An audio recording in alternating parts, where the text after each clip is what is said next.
Bonjour les téléspectateurs. Avant de commencer notre terrifiant voyage de ce soir, n'oubliez pas d'aimer cette vidéo, de vous abonner à la chaîne et de cliquer sur l'icône en forme de cloche pour ne manquer aucune autre histoire d'horreur qui vous tiendra éveillé toute la nuit. Et maintenant, plongeons ensemble dans les ténèbres. Voici les personnages principaux de l'histoire. Elric Marlowe, le protagoniste, un homme d'affaires de 42 ans originaire de Boston. Pragmatique, sceptique et logique, il cache pourtant un sentiment de culpabilité. Corvina Hale, la mystérieuse réceptionniste de l'hôtel, pâle et impénétrable, qui semble en savoir plus qu'elle ne le laisse paraître. Et Véron Klein, un chauffeur de taxi local superstitieux qui avertit Elric de ne jamais séjourner dans cette chambre. Et Eleanor Ray, une ancienne cliente dont le nom apparaît dans les anciens registres de l'hôtel, morte depuis longtemps, ou peut-être pas. Et Monsieur Delacroix, le vieux directeur frêle de l'hôtel, qui évite tout contact visuel dès que la chambre 666 est mentionnée. Il était tard dans la soirée lorsqu'Elric Marlowe arriva à Rouen, en France, son vol ayant été retardé par les tempêtes qu'il avait suivies depuis l'Atlantique. Les rues de la ville scintillaient sous la pluie, les lampadaires projetant de longues ombres sur les pavés. Il était fatigué, épuisé, mais déterminé à assister à la réunion d'affaires qui l'avait amené ici. Quand il donna l'adresse au chauffeur, Véron Klein, le taxiste, resta silencieux. Ses mains se crispèrent sur le volant. Finalement, il marmonna. « Encore cet hôtel ? Vous feriez mieux de dormir dans la rue, monsieur. Cet endroit, surtout cette chambre, il ne vous laisse pas repartir vivant. » Elric en rit, pensant qu'il s'agissait simplement d'une autre légende locale destinée aux touristes. Il insista pour avoir plus de détails, mais Véron se contenta de secouer la tête. « Demandez-leur de vous parler de la chambre 666. Mais ne restez pas là-bas. Promettez-le-moi. » Lorsqu'ils arrivèrent, la pluie s'était transformée en une pluie battante qui martelait le toit du taxi comme des clous. L'hôtel se dressait devant eux, imposant et inquiétant. Son nom, Hôtel Sinclair, était à peine visible sur l'arche en pierre sculptée. Ce bâtiment vieux de plusieurs siècles était autrefois un monastère avant d'être transformé en hébergement. Ses fenêtres imposantes étaient sombres, à l'exception d'une seule lampe allumée au-dessus de la réception. À l'intérieur, l'air sentait légèrement le moisi et quelque chose de métallique, comme du vieux sang. Corvina Hale se tenait derrière le comptoir. Elle portait une robe noire impeccable, sa peau était si pâle qu'on aurait dit qu'elle n'avait jamais vu la lumière du soleil. Ses yeux suivaient Elric avec un calme déconcertant. « Réservation pour Elric Marlowe, dit-il. Elle tapota le registre. « Oui, monsieur. Vous avez été placé dans la chambre 666. » Elle hésita un instant avant de faire glisser la lourde clé en laiton sur le comptoir. Elric fronça les sourcils. « Y a-t-il un problème avec la chambre ?» Les lèvres de Corvina tremblèrent, presque un sourire. « Seulement si vous croyez au problème. » Il prit la clé, balayant cette étrange tension. Mais alors qu'il se tournait vers l'escalier, Monsieur Delacroix, le vieux directeur, entra dans le hall en traînant les pieds.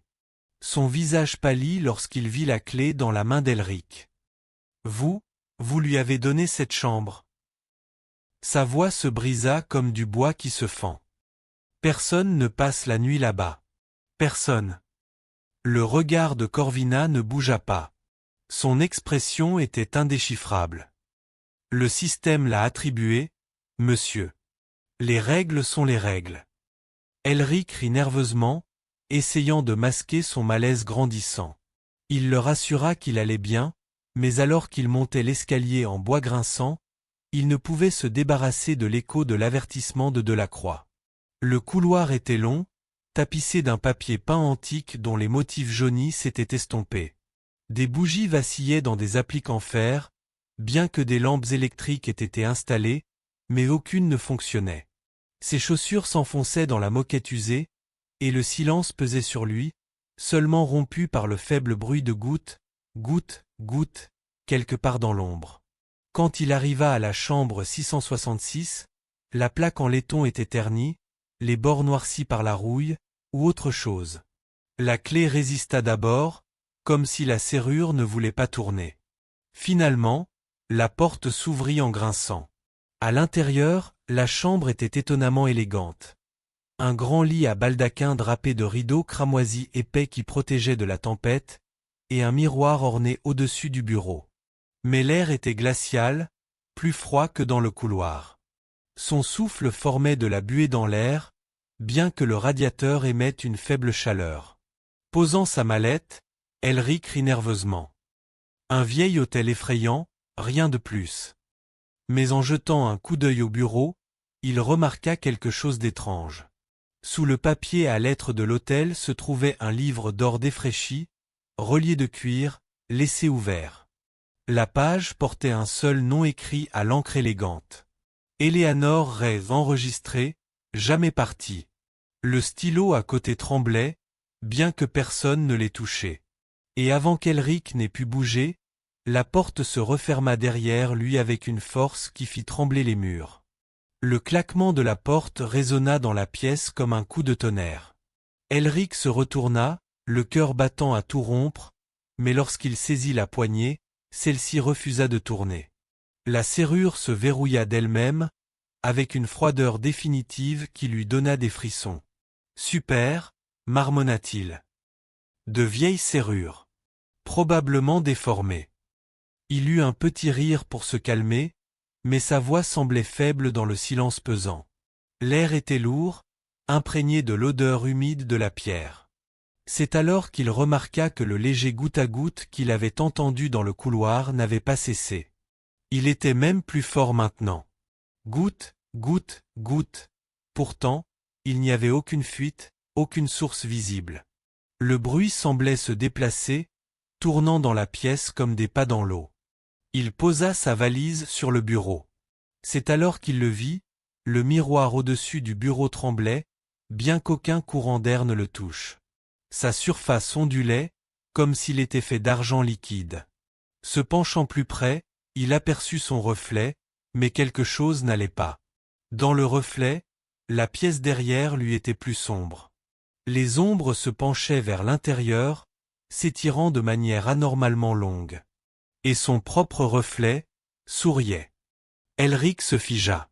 Sa vraie bouche était droite, ses lèvres serrées, mais dans le miroir, son visage se tordait en un large sourire grotesque. « Bon, c'est juste le stress », murmura-t-il en se forçant à détourner le regard.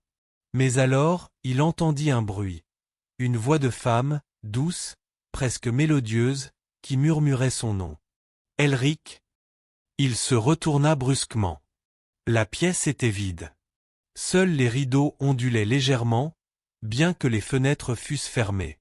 La voix se fit entendre à nouveau, plus proche cette fois. « Tu n'aurais pas dû venir ici. » Sa respiration s'accéléra. « Qui est là ?» Le miroir ondula à nouveau, et cette fois, une autre silhouette apparut juste derrière lui dans le reflet. Une femme vêtue d'une robe déchirée du XIXe siècle, les cheveux emmêlés et mouillés, les yeux creux et noirs. Sa main pâle reposait sur son épaule dans le reflet, mais lorsqu'il se retourna, l'espace derrière lui était vide. Un frisson soudain parcourut la pièce, et il remarqua quelque chose de nouveau. Le livre d'or avait tourné à une autre page. L'encre était fraîche, brillante, comme si elle venait d'être écrite quelques secondes auparavant. On pouvait y lire. Elric Marlowe enregistré, en attente. Il tituba en arrière, heurtant le bureau, le pouls battant dans ses oreilles. Puis vint le coup. Doux au début. 3 coups réguliers sur la porte verrouillée. Il se précipita, envahi par un sentiment de soulagement. Peut-être quelqu'un de l'hôtel, peut-être Corvina. Il colla son oreille contre le bois. « Monsieur Marlowe » murmura une voix de l'autre côté. C'était le vieux directeur, Delacroix. « N'ouvrez pas. Quoi que vous entendiez cette nuit, n'ouvrez pas. La porte. » Les coups cessèrent. Silence. Elric recula, mais avant qu'il ait pu pousser un soupir de soulagement, la voix revint, cette fois depuis l'intérieur de la pièce. Ne l'écoute pas, Elric. Laisse-moi entrer. Le murmure venait du miroir. Et lentement, une main pâle commença à appuyer sur le verre, déformant sa surface comme de l'eau. Les ongles étaient longs et irréguliers. Il raclait le bois du bureau, laissant des rainures profondes alors qu'il tentait de l'atteindre. Elric trébucha en arrière, renversant la chaise, le corps tremblant. Le miroir se fissura. Une toile d'araignée de fracture s'étendit sur toute sa surface, et derrière les éclats, le visage d'Eleanor réapparut, souriant avec une bouche trop large, des dents noircies, des yeux ruisselants d'ombre. Elle murmura à nouveau, plus fort cette fois. « Tu es à moi maintenant. » Le miroir vola en éclats.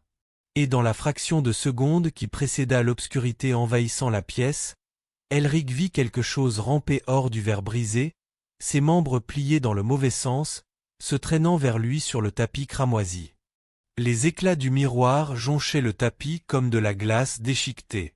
Elric recula dans le coin le plus éloigné de la pièce, le souffle court, le corps rigide de peur. La créature rampante se libéra des fragments.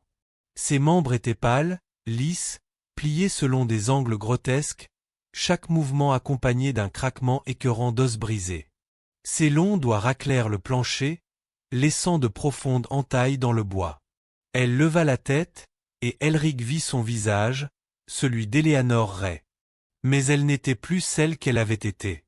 Ses yeux étaient des cavités noires et creuses, sa peau tendue contre son crâne. Sa mâchoire était déboîtée, plus large que celle d'un être humain normal, et un rire rauque et saccadé s'échappait de sa bouche. « Tu as signé le livre, » siffla-t-elle, ses mots se tordant comme s'ils étaient prononcés sous l'eau. « Maintenant, tu appartiens à cette pièce. Tout comme moi. » Le cœur d'Elric se mit à battre à tout rompre dans sa poitrine.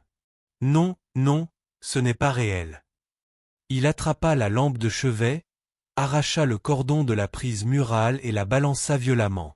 La lampe s'écrasa contre la silhouette rampante, projetant des étincelles sur le tapis. Pendant un instant, la créature se transforma en fumée. Mais la fumée ne se dissipa pas.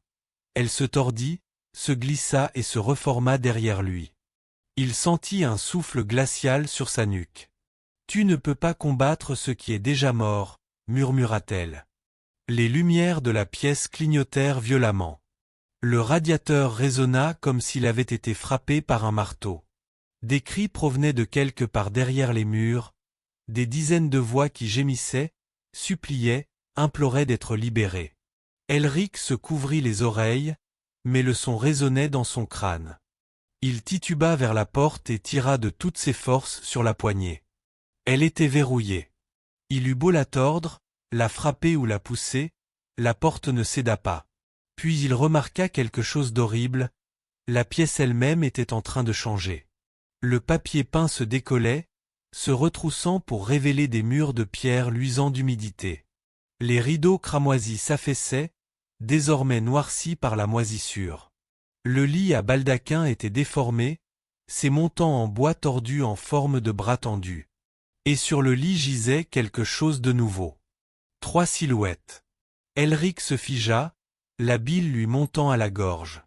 C'étaient des personnes, autrefois. Un homme, une femme et un enfant. Tous à différents stades de décomposition, comme s'ils gisaient là depuis des décennies. Leur bouche était ouverte dans un cri silencieux, et leurs mains étaient positionnées comme si elles cherchaient à s'échapper. Alors qu'Elric les regardait avec horreur, leurs têtes se tournèrent vers lui à l'unisson. Leurs yeux étaient troubles, leurs bouches ouvertes. De leur gorge sortait un gémissement grave, un mot répété encore et encore. « Reste, reste, reste !» Elric trébucha en arrière, ses jambes faiblissant. Son esprit rationnel luttait désespérément pour garder le contrôle. C'est une hallucination, une suggestion collective, le stress, ce n'est pas réel. Mais alors, l'enfant se redressa.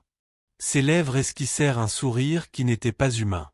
D'une voix bien trop grave pour son petit corps, il murmura. « Sais-tu comment ils sont morts ici?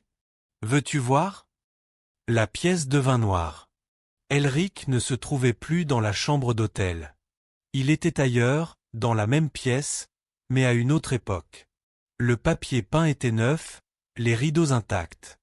Le lit était propre et fait. Mais sur le sol, il vit un homme à genoux, les mains tremblantes, tenant un couteau. Une femme hurlait dans un coin, serrant son enfant contre elle. Les yeux de l'homme roulaient comme s'ils étaient contrôlés par quelque chose d'invisible. Sa voix se brisa alors qu'il sanglotait, « C'est elle qui m'a poussé à le faire. Je n'ai pas pu m'en empêcher. La chambre, elle veut du sang. » Puis, d'un geste rapide, il se trancha la gorge. Le sang gicla sur le mur. Le cri de la femme monta dans les aigus avant de se briser dans le silence alors que la vision s'évanouissait.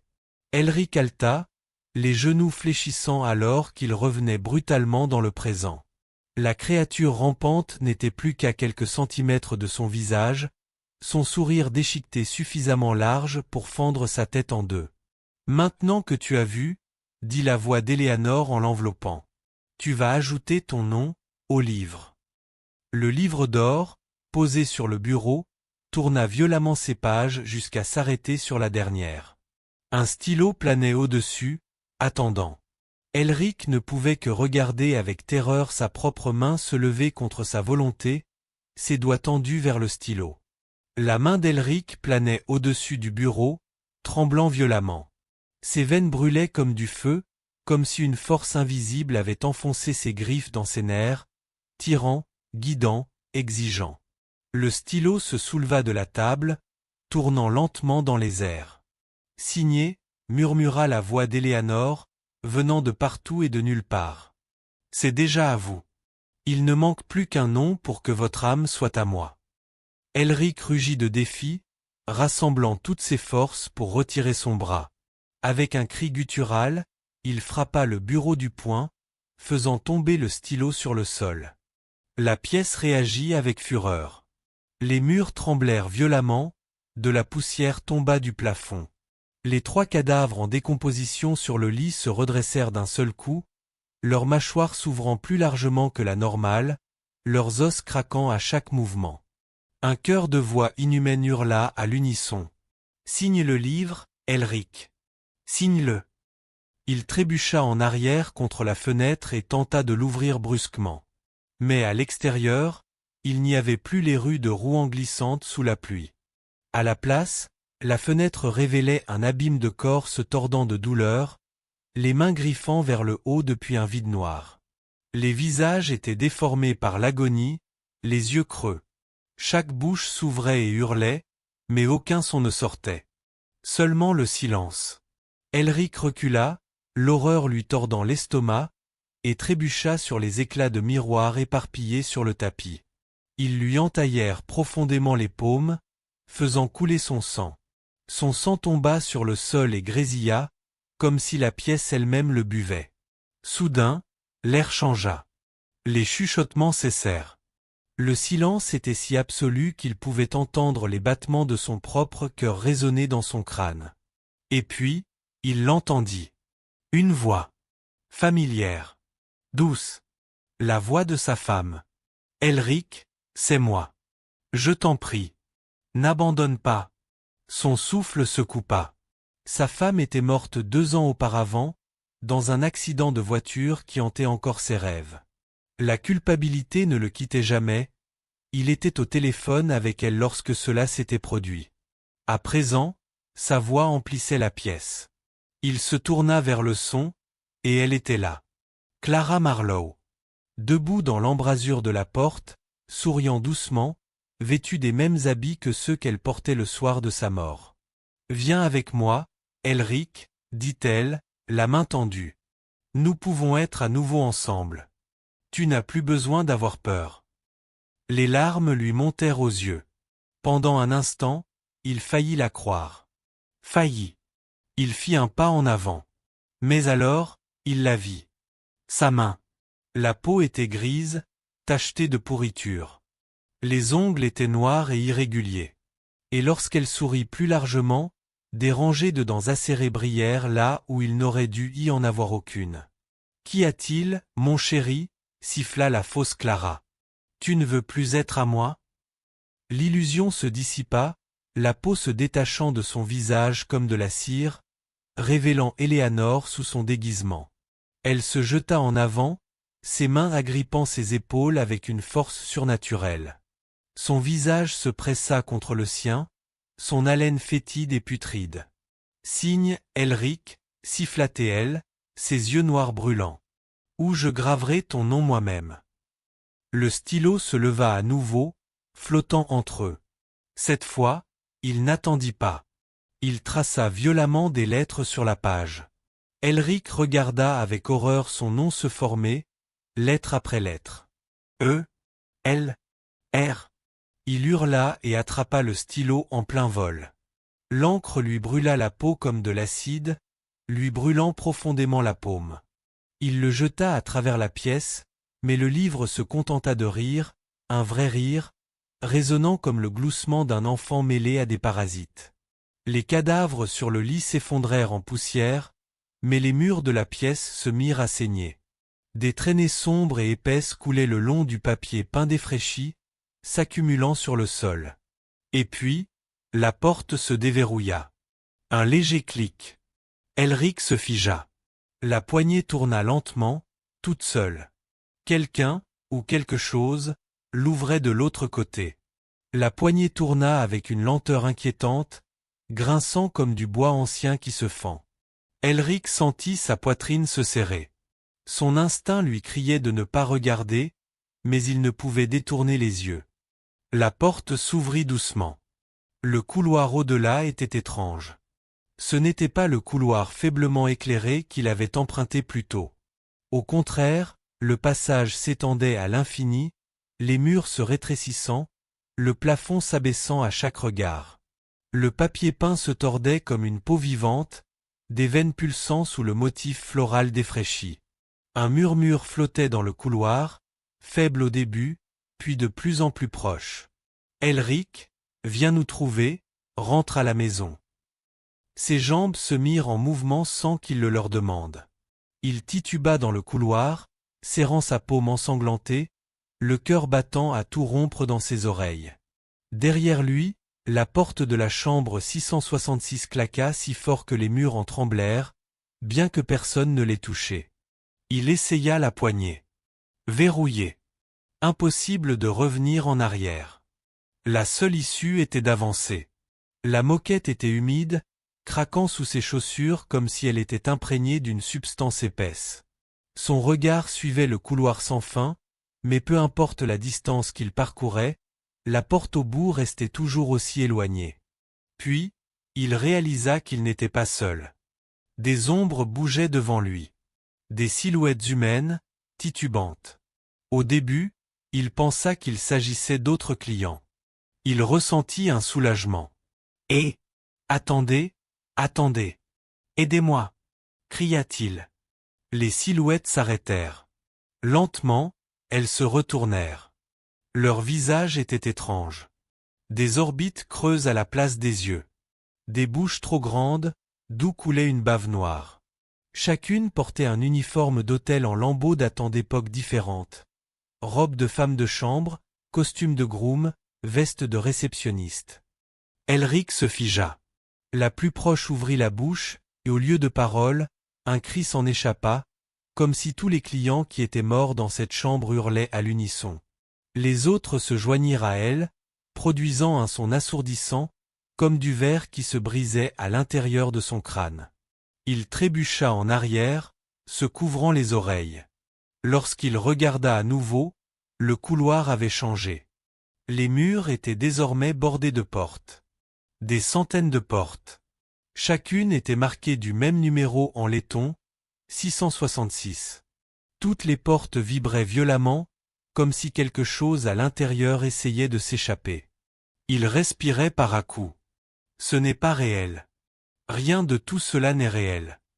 Mais sa main effleura une poignée de portes et, instantanément, il fut aspiré à l'intérieur. Le couloir disparut. Il se trouvait désormais dans une autre version de la chambre 666.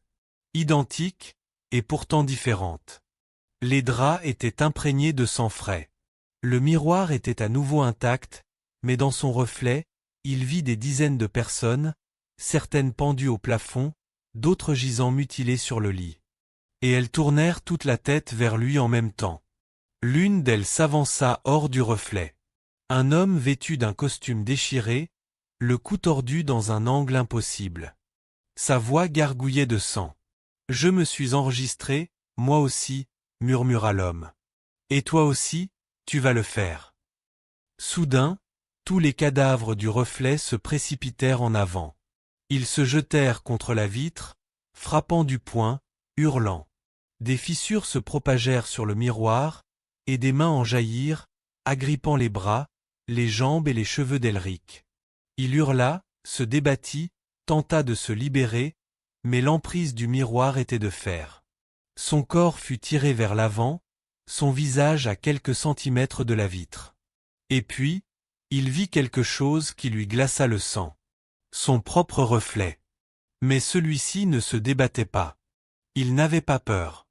Il lui souriait, calme, malveillant, patient. « Tu seras bientôt moi, » dit le reflet. « Tu resteras ici pour toujours. » La vitre commença à l'engloutir, l'attirant vers elle.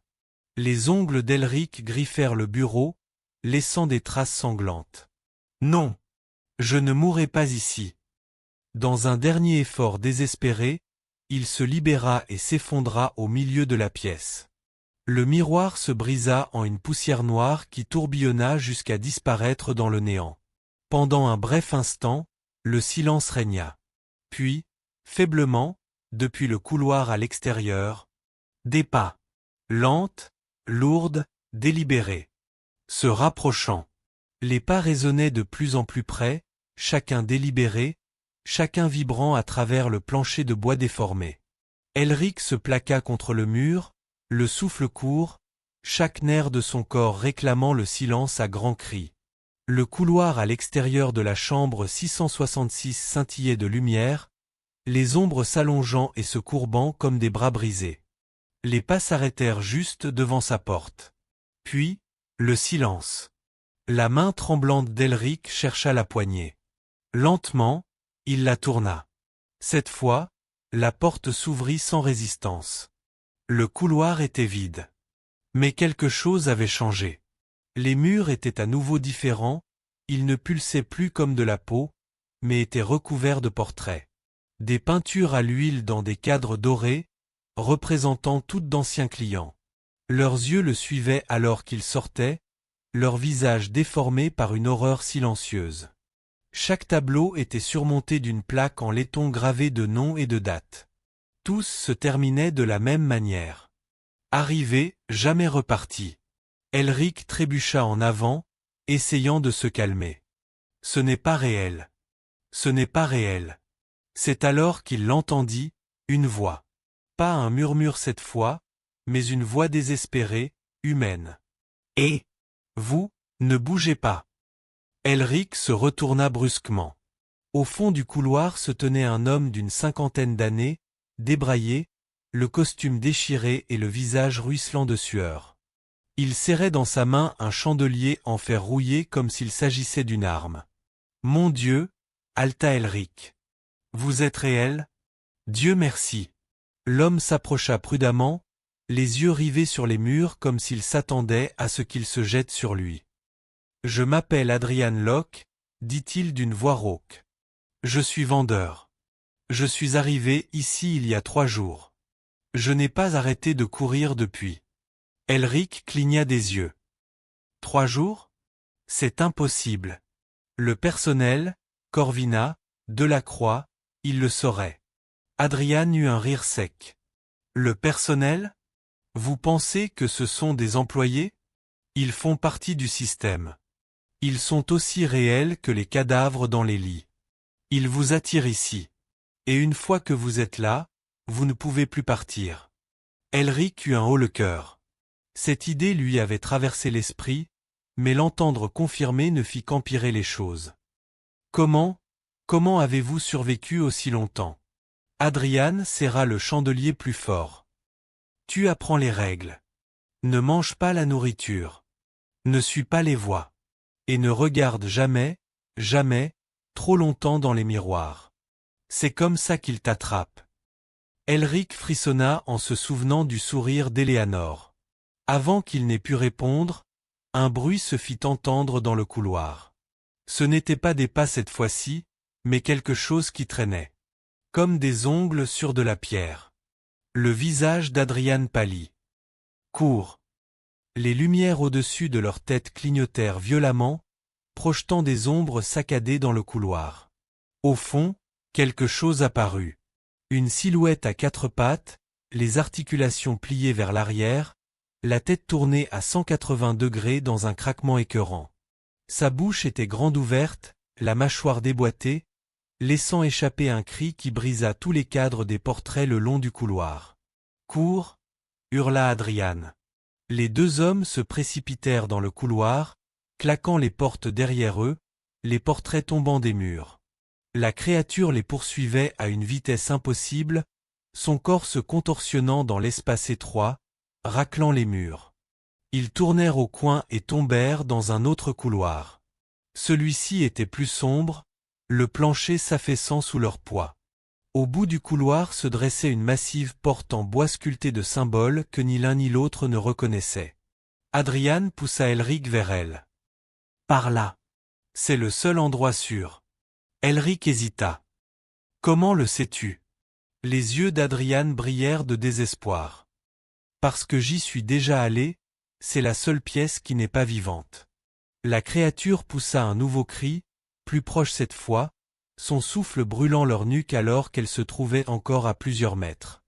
Elric et Adrian poussèrent la lourde porte et trébuchèrent à l'intérieur. Ils la refermèrent brusquement juste au moment où des griffes raclaient le bois, laissant de profondes marques. À l'intérieur, il faisait noir. Puis, des bougies s'allumèrent, une à une, révélant l'intérieur. C'était une chapelle. Une chapelle ancienne. Les murs de pierre étaient ornés de statues de saints fissurés, dont les visages semblaient fondus comme s'ils pleuraient. Au centre se trouvait un autel, sur lequel reposait un livre. Ce n'était pas le livre d'or, mais quelque chose de plus ancien, avec une couverture en cuir craquelé et des pages jaunies par le temps. Adrian expira bruyamment. C'est la seule issue. La vérité se trouve là-dedans. Il s'approcha de l'autel, les mains tremblantes, et ouvrit le livre. Mais en tournant les pages, Elric remarqua quelque chose. Les mots à l'intérieur n'étaient pas écrits à l'encre. Ils étaient écrits avec du sang. Et la dernière page portait le nom d'Adrian Locke. Enregistré en attente, la voix d'Elric se brisa. « Adrian, arrête. C'est un piège. » Mais Adrian se figea, les yeux écarquillés, le visage pâle, comme si quelque chose d'invisible lui serrait la gorge. Son corps fut secoué de violents soubresauts et soulevé dans les airs. Il hurla tandis que son nom s'incrustait plus profondément dans la page, les lettres rougeoyant. Les bougies s'éteignirent. Et dans l'obscurité, Elric entendit à nouveau la voix d'Éléanore, douce, moqueuse, triomphante. « Maintenant, il n'y a plus que toi, Elric. Plus que toi. » La nuit dans la chambre 666 devint plus pesante, comme si l'air lui-même s'était transformé en eau. Chaque respiration de Marcus lui donnait l'impression de se noyer lentement, et le silence dans la pièce n'était pas du tout un silence, c'était une écoute.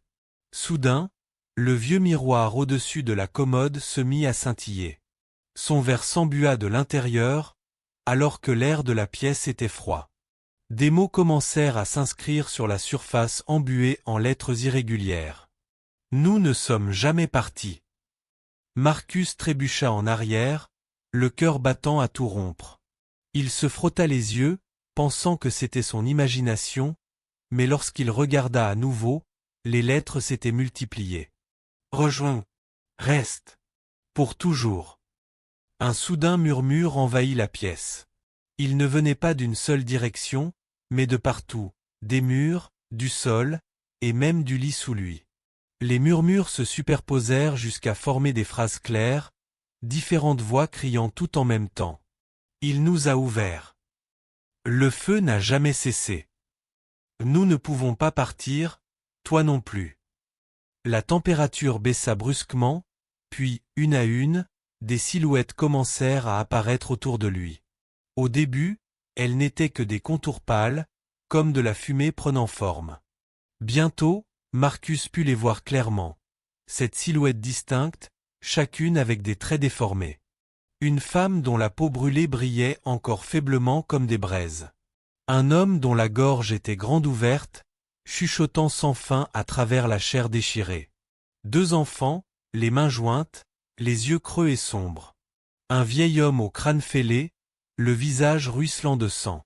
Et deux autres, des ombres sans visage, sans traits, dont les corps tremblaient comme s'ils étaient encore en train de mourir. Ils l'entouraient, leur présence pesant sur lui comme un étau. La poitrine de Marcus se serra, son corps tremblait violemment comme si toute son énergie lui était retirée. La femme brûlée se pencha vers lui, son souffle chaud contre son oreille. « Nous sommes morts dans cette pièce. Savez-vous pourquoi ?» Marcus secoua la tête, tremblant. « Non, s'il vous plaît. » Sa peau se détachait comme du papier tandis qu'elle souriait. « Parce que cette pièce a faim. Et maintenant, elle vous veut. » Les murs se mirent à vibrer, comme s'ils étaient vivants, pulsant au rythme des battements effrénés du cœur de Marcus. Il tituba vers la porte, mais lorsqu'il tendit la main vers la poignée, celle-ci avait disparu, comme si elle n'avait jamais existé. La pièce l'avait enfermé à l'intérieur. Derrière lui, les ombres sans visage hurlaient à l'unisson, un son semblable à celui du métal déchiré mêlé à l'agonie humaine. Les lumières éclatèrent, plongeant tout dans l'obscurité, à l'exception des chiffres lumineux sur la porte, 666. Marcus était piégé, et les « invités » se rapprochaient. Marcus se plaqua contre le mur, le souffle court, tandis que les apparitions resserraient leur cercle. Leurs voix devenaient plus fortes, se superposant en un chœur de douleur. Mais alors, les murmures changèrent. Ce n'était plus seulement des cris. C'était un chant. Il a ouvert la porte. Il l'a laissé entrer. Il nous a donné en pâture. La tête de la femme brûlée se mit à bouger de manière anormale, et ses lèvres fondues se courbèrent en un sourire horrible. Tu veux savoir ce qui s'est vraiment passé ici, Marcus ? Avant qu'il n'ait pu répondre, le miroir sur la commode se mit à scintiller, ne reflétant pas son image, mais une scène d'un autre temps. Le verre agissait comme une fenêtre, l'entraînant dans un souvenir qu'il n'était pas censé voir. La pièce semblait identique, mais le papier peint était neuf, la moquette neuve, l'air imprégné de l'odeur de cigares coûteux. Dans cette vision, Marcus vit un homme vêtu d'un costume noir et d'une cravate rouge sang, une silhouette élégante et sinistre aux pommettes saillantes et au sourire trop large pour être humain. Son nom murmura dans l'esprit de Marcus, Lucien Marrow. Lucien n'était pas seulement un invité. C'était un chef de secte. Et la chambre 666 avait été son hôtel. Le miroir reflétait des fragments d'horreur. Et un cercle d'adeptes agenouillés sur la moquette, chantant en latin. Et une jeune femme traînée sur le sol, hurlant tandis que Lucien lui tranchait les poignets et laissait son sang s'écouler sur les murs. Des feux s'allumaient dans les coins de la pièce, sans jamais se propager, brûlant simplement sur place comme si la pièce elle-même buvait les flammes. Lucien gravait le nombre 666 dans la tête de lit avec un couteau cérémoniel. Puis vint le pire, Lucien leva les bras, sa voix grave et autoritaire. « Cette chambre n'est plus à moi. Elle lui appartient. » Les ombres de la vision s'étiraient et se tordaient, formant une silhouette plus sombre que tout ce que Marcus avait jamais vu. Cornue. Imposante. Une présence qui déformait la réalité elle-même. Sa voix était ressentie, pas entendue. « J'accepte l'offrande. » Les disciples hurlaient tandis que leur peau se détachait par lambeaux et que leur sang était aspiré dans la moquette. La pièce les dévorait, un par un, emprisonnant leurs âmes à jamais. La vision s'évanouit et Marcus tituba en arrière, haletant, le corps couvert d'une sueur froide. Les apparitions se rapprochaient, la bouche ouverte de manière anormale, reprenant en écho le chant de Lucien. La femme brûlée tendit à nouveau la main vers lui. Nous ne sommes pas des fantômes. Nous sommes des offrandes. Et ce soir, Marcus, sa voix se brisa comme un os qui se fend. Tu seras le prochain sacrifice.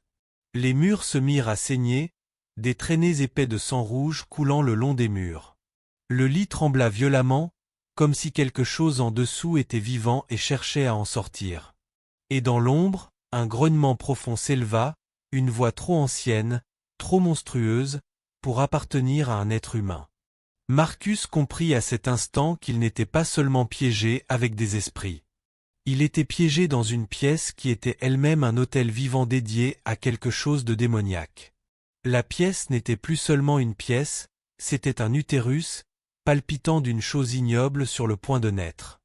Les murs ensanglantés tremblaient comme de la chair, le plancher se déformait et gémissait, et l'air empestait le soufre et le fer brûlé. Marcus serra sa poitrine, chaque respiration lui lacérant les poumons comme du verre. Sous le lit, on entendait le bruit de griffes longues et recourbées qui raclaient lentement le bois. Le matelas se gonfla, comme si quelque chose d'énorme rampait juste sous les draps. Une voix semblable à de la roche en fusion s'écoulant à travers des fissures remplit la pièce. L'offrande a été acceptée. Les 7 apparitions tombèrent à genoux à l'unisson, s'inclinant vers le lit, chantant dans une langue morte qui raclait les oreilles de Marcus comme des rasoirs. Leurs mouvements ne leur appartenaient pas, ils étaient des marionnettes, des adorateurs même dans la mort. Puis, dans un violent craque, le lit se fendit. De l'obscurité en dessous, 2 mains griffues jaillirent, noircies et luisantes, avec des ongles aussi longs que des poignards. Elles agrippèrent le sol et tirèrent. Lentement, une forme monstrueuse se traîna dans la pièce. Sa tête était couronnée de cornes tordues, ses yeux étaient des charbons ardents qui transperçaient l'âme de Marcus. La peau du démon changeait constamment, tantôt écailleuse, tantôt brûlée, tantôt recouverte de visages hurlants. Sa taille touchait le plafond, sa simple présence faisait trembler l'air. Marcus s'effondra, incapable de bouger, son corps lourd comme du plomb. Le regard de la créature se fixa sur lui. Ta peur est le sang le plus doux, mortel. Tu saigneras de l'intérieur. Et puis, cela commença. Le nez de Marcus saignait abondamment, ses veines gonflaient, son corps était secoué de convulsions comme si des mains invisibles le tordaient comme un chiffon. Il hurla, mais son cri fut couvert par le chant des apparitions. Le miroir scintilla à nouveau. Pendant une seconde, Marcus vit son reflet, non pas lui-même, mais son corps gisant sans vie sur le sol, le visage déformé par la terreur. Son âme flottait dans le verre, battant pour sortir. Le démon se pencha plus près, son souffle chaud et fétide. Tu es déjà à moi, Marcus. Mais je veux que tu regardes le monde t'oublier. Soudain, la porte, celle qui avait disparu, réapparut. Les chiffres 666 brillaient plus que jamais. Le dernier espoir de Marcus s'enflamma. Rassemblant toutes ses forces, il se traîna sur le tapis ensanglanté pour l'atteindre. Mais alors qu'il tendait la main, les ombres sans visage se jetèrent sur lui, le tirant en arrière, leur corps se contractant violemment. Leur toucher brûlait comme de l'acide, leur emprise était indestructible. Marcus hurla, griffant le plancher, laissant derrière lui des traces sanglantes. Le démon leva ses griffes, prêt à frapper. Les chants s'intensifièrent jusqu'à devenir frénétiques, faisant trembler tout le bâtiment. Les lampes se brisèrent, le plafond se fissura, et dehors, dans la tempête, l'autel lui-même gémit comme s'il était vivant. Il ne restait que quelques secondes à Marcus, quelques secondes avant que la chambre 666 ne le consume complètement. Le démon dominait Marcus, ses griffes levées, sa voix un rugissement guttural qui faisait trembler les murs. Ton sang scelle le pacte. Ton âme nourrit la flamme. Les ombres sans visage le maintenaient au sol, leur corps tremblant comme des marionnettes cassées. La femme brûlée se pencha vers lui et murmura « Ne lutte pas. Tu ne feras que prolonger ta souffrance en résistant. » Mais Marcus n'était pas prêt à abandonner. Rassemblant ses dernières forces, il se souvint de quelque chose, le rituel de Lucien. La vision lui avait montré des sacrifices, des chants, des offrandes. Mais aussi un autel. La tête de lit. L'endroit où tout avait commencé. Dans un élan soudain de désespoir, Marcus se libéra des ombres, la peau brûlante là où elle l'avait touché. Il tituba jusqu'au lit, jusqu'à la tête de lit fissurée et imprégnée de sang, sur laquelle était gravé le chiffre 666. Les mains tremblantes, il enfonça ses ongles dans les chiffres, déchirant les rainures, hurlant les dents serrées. « Si c'est ton autel, alors je vais le détruire. » La pièce réagit instantanément. Un cri assourdissant retentit, non pas provenant du démon, mais des murs eux-mêmes, comme si toute la pièce était vivante. Les apparitions se tordaient de douleur, leurs formes vacillaient, leurs visages fondaient. Le démon rugit, ses griffes fendant l'air, mais Marcus frappa à plusieurs reprises les chiffres sculptés avec son poing, fendant le bois et déchirant la chair de ses jointures. Des fissures se propagèrent à travers la tête de lit. Du sang coula du mur, éclaboussant le plafond. Le sol trembla violemment, les lampes explosèrent, les meubles lévitèrent et se fracassèrent contre les murs. Le démon tituba, son corps monstrueux se déformant, comme si la réalité elle-même le rejetait. « Arrête !» rugit-il, sa voix déchirant l'air. « Tu ne peux pas briser ce qui est éternel. » Marcus, ensanglanté et haletant, cracha avec défi.